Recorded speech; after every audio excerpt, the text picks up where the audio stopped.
You know that feeling when someone essentially tells you you're not worth investing in? Yeah, well, buckle up, because what happened next at Transglobal Enterprises will make your blood boil just as much as mine did. Hi there, I'm Leila Geralds, and 4 months ago I thought I was finally getting somewhere in my career. Picture this, a gloomy lit cubicle farm, the perpetual hum of Stone Age air conditioning, and me, hunched over spreadsheets that seemed to multiply like rabbits every time I blinked. I'd been grinding away at Transglobal for 18 months, processing invoices and updating client databases with the enthusiasm of someone who desperately wanted to climb higher but kept getting handed the same mundane tasks. The training program I'd applied for? Advanced Systems Management Certification. 3 weeks of intensive learning that could have catapulted me from data entry purgatory into actual project coordination. Real responsibility. Better pay. A future that didn't involve counting down minutes until lunch break. I remember walking into Carl Hoffman's corner office that Tuesday morning, my application folder clutched against my chest like armor. The man barely looked up from his monitor, fingers dancing across his keyboard with practiced indifference. His office smelled like stale coffee and disappointment, should have been my first warning sign. About the certification program, Carl, I started, trying to keep my voice steady and professional. He finally glanced up, those pale blue eyes scanning me with the interest of someone examining week-old leftovers. Right, Geralds. I've been meaning to discuss that with you. My heart hammered against my ribs. This was it. My moment. I'm afraid I've had to cancel your training slot. The words hit me like ice water. Cancel? But I submitted everything on time, my performance reviews have been. Carl held up one manicured hand, cutting me off mid-sentence. It's better to invest in rising talent, he said with a casual shrug that made my teeth clench. We've decided to send Austin Fletcher instead. Fresh graduate, lots of potential, you understand. Austin Fletcher. 22 years old, hired 3 months after me, spent half his time on social media and the other half asking me to explain processes I'd mastered a year ago. Rising talent, my ass. But did I explode? Did I tell Carl exactly what I thought about his decision? No. I nodded politely, like the good little employee I'd been trained to be. Of course. I understand completely. The lie tasted bitter on my tongue, but I swallowed it down along with my pride. I walked back to my desk with measured steps, sat down, and pretended to focus on my computer screen while internally screaming. My colleagues continued their mundane conversations about weekend plans and television shows, completely oblivious to the career assassination that had just taken place 15 feet away. You want to know what's truly maddening? I kept working. Kept showing up early, staying late, double-checking every report, fixing everyone else's mistakes without complaint. Because that's what we do, isn't it? We smile, we nod, we hope that maybe next time they'll notice our dedication. The system Carl was so confident about, Transglobal's new integrated client management platform, had been rolled out company-wide just 2 weeks prior. I'd spent my own lunch breaks familiarizing myself with its interface, watching tutorial videos, taking notes. Not because anyone asked me to, but because I genuinely cared about doing my job well. Meanwhile, Austin attended his fancy training sessions, posting LinkedIn updates about expanding his skill set and embracing new challenges. Each notification felt like a tiny knife twist. Thursday rolled around with its usual dreary predictability. I was reconciling quarterly reports when the storm hit. Carl's office door slammed open so hard it rattled the frosted glass. His face was crimson, tie askew, that perfectly styled hair disheveled like he'd been running his hands through it in frustration. Why can't anyone handle this system? He roared, his voice cutting through the office chatter like a chainsaw through butter. Every conversation stopped. 20 pairs of eyes swiveled toward the commotion. The air conditioning seemed to pause mid-hum. I looked up from my monitor, heart suddenly racing with a mixture of dread and vindication. Here it comes, I thought. Fletcher. Carl bellowed. Get in here. Now. Austin scrambled from his desk like a startled rabbit, nearly knocking over his coffee mug in the process. I watched him disappear into Carl's office, the door slamming shut behind them. Through the glass walls, I could see Carl gesticulating wildly while Austin nodded rapidly, his face growing paler by the second. 10 minutes later, Austin emerged looking like he'd survived a tornado. Carl appeared in his doorway, scanning the office with desperate eyes. Geralds. My stomach dropped. Here we go. I walked into his office with deliberate calm, though my palms were sweating.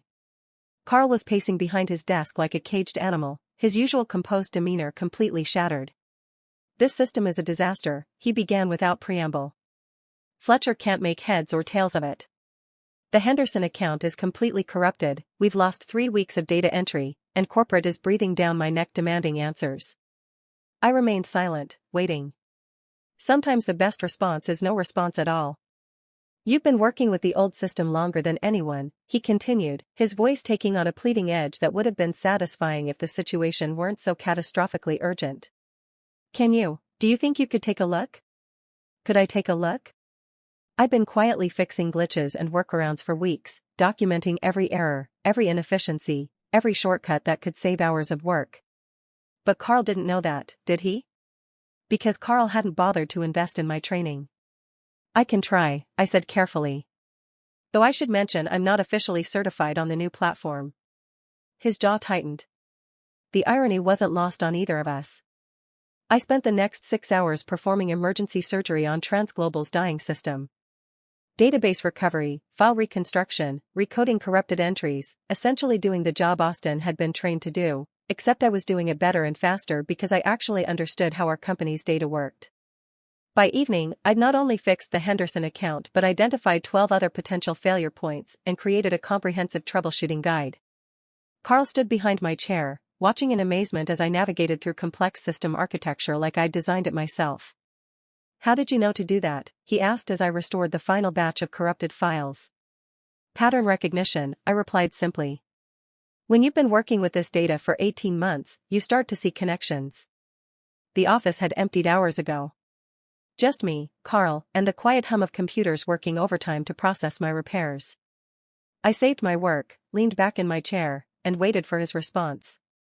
"Gerald's," he said slowly, "I think I made a mistake." No shit, I thought, but aloud I said, "Mistakes happen. The training program, there's another session starting next month. If you're still interested." I turned to face him fully. "I'm interested. But I want something else too." His eyebrows shot up. Apparently, he wasn't used to employees making demands. "I want to lead the system integration training for our department. Not as an assistant, not as support staff. As the primary instructor." Carl's mouth opened, then closed. I could practically see the calculations running through his head, the cost of another system failure versus swallowing his pride and promoting the woman he'd dismissed as unworthy of investment. That would require a title change. A salary adjustment. Yes, it would. The silence stretched between us like a tightrope. I held his gaze steadily, no longer the polite, accommodating employee who'd nodded her way through career disappointment. "Done," he said finally. 6 weeks later, I was running training sessions for new hires, troubleshooting system issues that stumped our IT department, and earning 20% more than Austin Fletcher ever would at TransGlobal. The best part? When corporate called to commend our department's exceptional system performance and data accuracy, they specifically asked to speak with the employee who turned everything around. That employee was me. The one who wasn't worth investing in. The one who'd been passed over for rising talent. So here's what I learned: sometimes the best response to being underestimated isn't anger or resentment. Sometimes it's simply proving them wrong so thoroughly that they have no choice but to acknowledge what they missed. And sometimes, just sometimes, the person they should have invested in was sitting right there all along, waiting patiently for someone to notice her rising too. Carl still manages our department, but things have changed. He asks for my input on major decisions now, includes me in planning meetings, actually listens when I speak. Not because he suddenly developed respect for my abilities, but because ignoring them nearly cost him his job. Is it satisfying? Absolutely. Is it justice? Maybe not completely. But it's progress, and sometimes that's enough to keep climbing toward whatever comes next. Except that wasn't the end of the story. Not even close. 3 months into my new role as systems integration lead, I started noticing irregularities. Small things at first: data discrepancies that didn't quite add up, client accounts with suspicious activity patterns, invoice amounts that seemed slightly inflated when cross-referenced with our delivery logs. You know that nagging feeling when something's not right but you can't quite put your finger on it?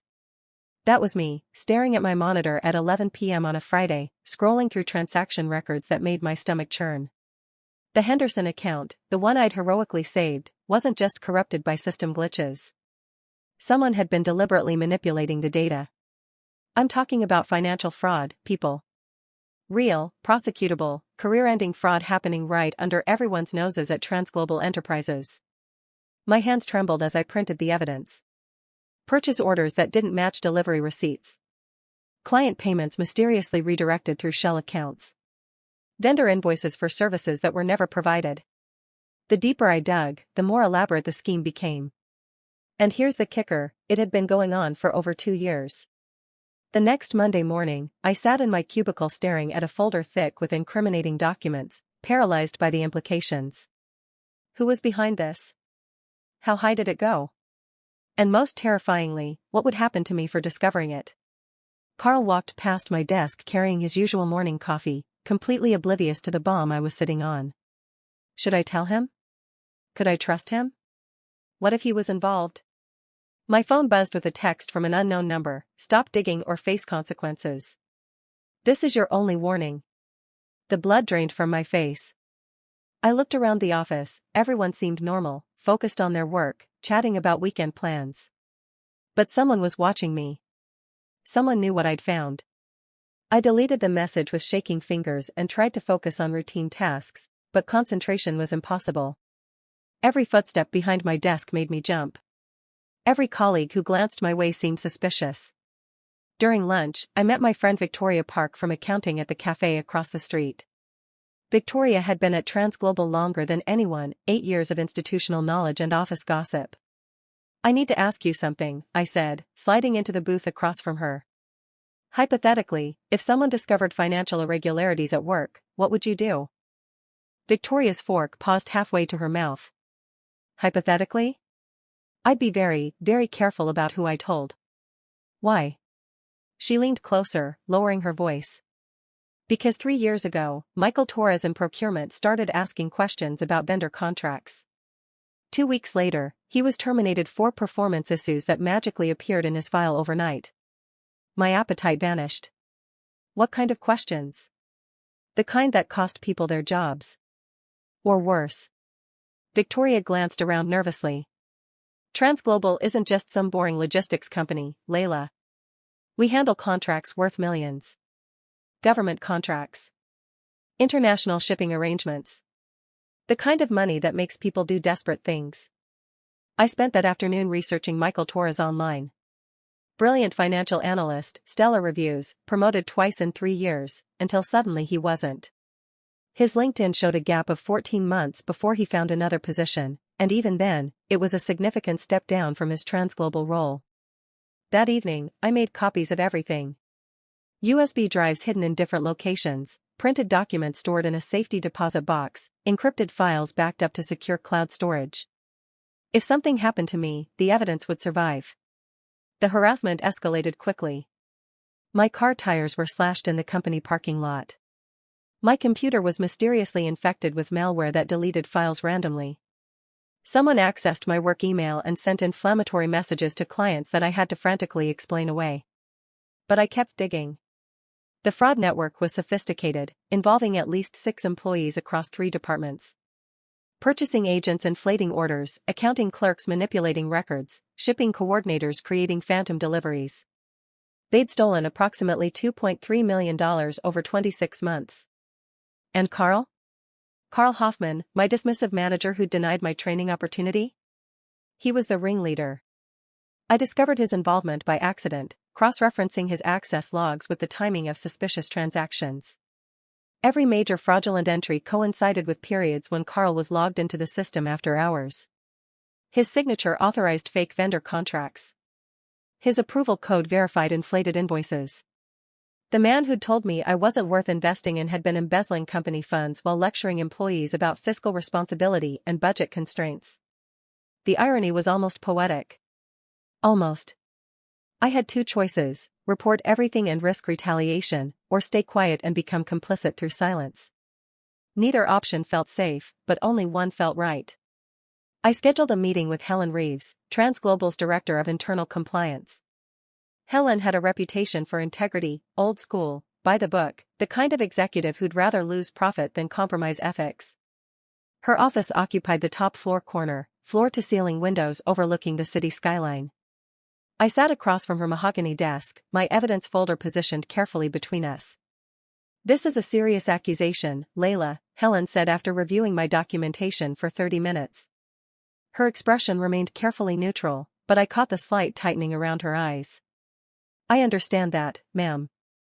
But the evidence is comprehensive. Transaction logs, email records, vendor confirmations, it's all documented." Helen closed the folder and studied me intently. "Do you realize what you're alleging? Carl Hoffman has been with TransGlobal for 12 years. His department consistently meets performance metrics. Upper management considers him a valued leader. Valued leaders don't steal from their employers." The silence stretched uncomfortably. Helen drummed her fingers against her desk, clearly wrestling with the implications. "I'll need to conduct my own investigation," she said finally. "This stays between us until I determine the validity of your claims. Complete confidentiality, do you understand?" I nodded, though something in her tone made me uneasy. Too measured. Too controlled. Walking back to my desk, I felt simultaneously relieved and terrified. I'd done the right thing, but now the waiting began. How long would Helen's investigation take? What would happen to Carl when she confirmed my findings? More importantly, what would happen to me? That night, I couldn't sleep. Every sound in my apartment seemed amplified: footsteps in the hallway, car doors slamming, the building settling. I'd crossed a line there was no coming back from. The next morning brought an emergency department meeting. Carl stood at the front of our conference room, his usual composed demeanor replaced by barely controlled agitation. "It's come to my attention that someone in this department has been spreading malicious rumors about financial improprieties," he announced, his gaze sweeping across the room like a searchlight. "I want everyone to understand that false accusations against management constitute grounds for immediate termination." He wasn't looking directly at me, but I felt the message's intended target. Several colleagues shifted uncomfortably in their chairs. Austin Fletcher looked genuinely confused, probably wondering what financial improprieties even meant. Furthermore, Carl continued, "Anyone with concerns about departmental operations should bring them directly to me. Going outside proper channels demonstrates disloyalty and poor judgment." My pulse hammered in my throat. Helen had promised confidentiality, but somehow Carl knew someone had reported him. Either she'd betrayed my trust, or the corruption went deeper than I'd imagined. After the meeting, Carl intercepted me near the elevator bank. "Walk with me, Gerald's," he said quietly. We stepped into the empty stairwell. Carl's expression was unreadable, but tension radiated from him like heat from asphalt. "I know it was you," he said without preamble. I forced my voice to remain steady. "I don't know what you're talking about. Don't insult my intelligence. You're the only one with sufficient system access to uncover what you think you've uncovered." "Think I've uncovered?" The audacity was breathtaking. "Here's what's going to happen," Carl continued. "You're going to recant whatever fantasy story you've concocted. You're going to admit to Helen Reeves that you made an error in judgment based on incomplete information. And you're going to apologize for wasting company resources on a wild goose chase. And if I refuse?" His smile was arctic. "Then you'll discover that your performance has been deteriorating for months. Missed deadlines, quality issues, attitude problems, all thoroughly documented in your personnel file. Amazing how quickly exemplary employees can become liabilities when management reviews their work more carefully." The threat was crystal clear. "Submit or be destroyed." "I need time to think about it," I said. "You have until end of business tomorrow. After that, decisions will be made for you." I spent that evening researching whistleblower protections, employment law, and wrongful termination lawsuits. The legal landscape was more complicated than television shows made it appear. Yes, employees were theoretically protected for reporting illegal activity. But proving retaliation in practice? Much harder, especially when the accused had access to personnel files and performance documentation. Wednesday morning arrived gray and drizzling, matching my mood perfectly. I sat at my desk pretending to work while mentally rehearsing conversations I hoped I'd never have to have. At 2:47 p.m., Helen Reeves called my extension. "Please come to my office immediately." Her tone offered no hints about what awaited me. I grabbed my purse and headed for the elevator, stomach churning with anticipation. Helen's office felt different this time, colder, more formal.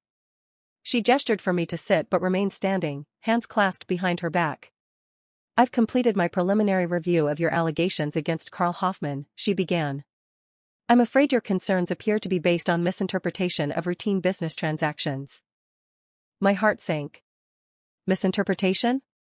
The vendor contracts you questioned have been verified as legitimate. The invoice discrepancies you identified result from standard billing adjustments. The account irregularities stem from system migration errors, not deliberate manipulation. She was lying. She had to be lying. My evidence was too comprehensive, too detailed to be explained away by routine transactions and system errors. I don't understand, I said carefully. The pattern analysis clearly shows that you lack sufficient experience to interpret complex financial data accurately, Helen interrupted. This is precisely why we have trained professionals handle sensitive auditing functions. The dismissal stung, but something else bothered me more. Helen's explanation was too polished, too convenient. Every piece of evidence neatly explained away by innocent factors? That wasn't investigative conclusion, that was damage control. I appreciate your diligence, Helen continued, but baseless accusations against senior management create serious liability issues for Transglobal. I'm recommending you be transferred to a position with less access to confidential information. Transfer. Corporate speak for demotion and isolation. What if I decline the transfer? Helen's expression hardened almost imperceptibly. I don't believe that would be in your best interests. I walked out of her office feeling nauseated and defeated. The corruption wasn't limited to Carl's department, it reached into the highest levels of company management. Helen Reeves, the executive I'd trusted with evidence of financial fraud, was either complicit or compromised. But I wasn't done fighting. That weekend, I contacted Jonathan Wright, an investigative journalist who specialized in corporate fraud cases. His articles had exposed corruption at 3 major companies over the past 5 years, resulting in federal investigations and executive prosecutions. We met at a coffee shop downtown, away from Transglobal's corporate headquarters. Jonathan was younger than I'd expected, maybe 35, with sharp eyes and an intensity that made me feel like I was being x-rayed. Walk me through everything, he said, recording our conversation on his phone. Start from the beginning. I told him about the training cancellation, the system crisis, my promotion, and the discovery of fraudulent activity. I explained Helen's dismissive investigation and Carl's threats. Jonathan listened without interruption, occasionally asking clarifying questions or requesting specific details. Do you still have access to the evidence? He asked. Copies of everything. Financial records, email logs, transaction patterns, it's all documented. Jonathan smiled for the first time during our meeting. Then we have a story. His investigation took 3 weeks. During that time, I endured increasing workplace hostility. My access to sensitive systems was revoked. Projects I'd been leading were reassigned without explanation. Colleagues avoided me like I had something contagious. Carl maintained a facade of professional courtesy, but his satisfaction was obvious. He thought he'd won. The article appeared on a Thursday morning in the city's largest business publication. The headline read, Transglobal Enterprises, A Culture of Corruption? Jonathan's piece was thorough and devastating. He'd verified my findings independently, interviewed former employees, and uncovered additional fraudulent activity I hadn't discovered. The article detailed the embezzlement scheme, Helen Reeves' cover-up, and Transglobal's pattern of silencing whistleblowers. By noon, federal investigators were in the building. By afternoon, Carl Hoffman was escorted out in handcuffs. The aftermath was swift and comprehensive. Helen Reeves resigned under pressure. 4 other employees were terminated and faced criminal charges. Transglobal agreed to a massive settlement with federal regulators and implemented new oversight procedures. And me? I became the reluctant face of corporate whistleblowing. Interview requests, speaking engagements, job offers from companies eager to demonstrate their commitment to ethical practices. Transglobal offered me a substantial promotion and raise to stay, Senior Director of Compliance Operations, reporting directly to the new CEO. The irony wasn't lost on anyone. The woman they'd tried to silence became their highest-ranking ethics officer. I accepted the position, but with conditions. Full autonomy over compliance investigations. direct access to board members, protection for any employee reporting suspicious activity, and most importantly, the power to fire anyone who retaliated against whistleblowers. 6 months later, I stood in what used to be Carl's corner office, now mine, looking out at the same fluorescent-lit cubicle farm where my journey began. The view looked different from this angle, less like a prison, more like a place where good people tried to do honest work. Austin Fletcher stopped by to congratulate me on another successful compliance audit. He'd matured considerably, taking his responsibilities seriously and showing genuine respect for the processes that kept TransGlobal operating ethically. "Any regrets?" he asked. I considered the question carefully. The past year had been terrifying, exhausting, and transformational. I'd risked everything to do what was right, faced retaliation and intimidation, and ultimately prevailed through persistence and principle. "None," I said finally. "Sometimes the system works exactly the way it should. You just have to make sure you're working it instead of letting it work you." That evening, I received an email from Michael Torres, the analyst who'd been terminated 3 years earlier for asking inconvenient questions. He'd seen the news coverage and wanted to thank me for vindicating his suspicions and clearing his reputation. His message ended with a simple line: "You finished what I started. Thank you for having the courage I couldn't find." I printed his email and pinned it to my bulletin board, next to my new business cards that read Leila Geralds, Senior Director of Compliance Operations. A reminder that individual courage, properly channeled, can topple even the most entrenched corruption. The best part? When Fortune magazine published their annual 40 Under 40 list of rising business leaders, my profile appeared on page 12. The article described me as a compliance executive who transformed corporate culture through principled leadership and unwavering ethical standards. Rising talent, indeed.